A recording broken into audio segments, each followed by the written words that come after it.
नमस्कार, आपण पाहत आहात बीपीएल न्यूज महाराष्ट्र। पाथरी आष्टी रोडवर अवैध रेती वाहतूक उघड, टेम्पो जप्त, चालकावर गुन्हा।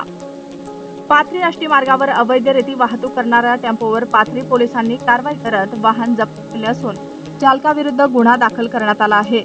शुक्रवार दिनांक 13 मार्च 2026 रोजी पाथरी पोलीस ठाण्याचे कर्मचारी मौजे रेणाखळी येथे शेतरस्ता मोजणीच्या बंदोबस्तासाठी गेले होते।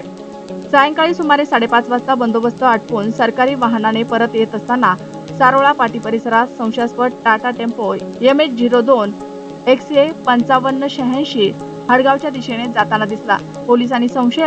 पोलिसांना संशय आल्यानं वाहनाचा पाठलाग करून ते थांबवून तपासणी केली। झडती दरम्यान टेम्पोमध्ये अंदाजे 1 ब्रास रेती आढळून आली। चालकाकडे रेती वाहतुकीसाठी कोणताही अधिकृत परवाना नसल्याचे स्पष्ट झाल्यानं पोलिसांनी टेम्पो जप्त केला। या प्रकरणात रियाज खान, हिदायत खान पठाण राहणार सरवर पिंपळगाव, तालुका माजलगाव, जिल्हा बीड यांच्यावर गुन्हा दाखल करण्यात आला आहे। या संदर्भात पोलीस शिपाई विष्णू बालासाहेब वाघ, बकल नंबर 1601 यांनी दिलेल्या फिर्यादीवरून पाथरी पोलीस ठाण्यात भारतीय न्याय संहिता BNS 2023 च्या कलम 303(2) अन्वये गुन्हा क्रमांक 0130/2026 नोंदवण्यात आला आहे। पोलीस निरीक्षक लक्ष्मण माधवराव केंद्रे यांच्या मार्गदर्शनाखाली पुढील तपास सुरू आहे। अशाच नवनवीन ताज्या घडामोडी, बातम्या व जाहिरातींसाठी बीपीएल न्यूज महाराष्ट्रला लाईक करा, शेअर करा, सबस्क्राईब करा। मुख्य संपादक प्रकाश लालझरे, मोबाईल नंबर 9860 03 4473।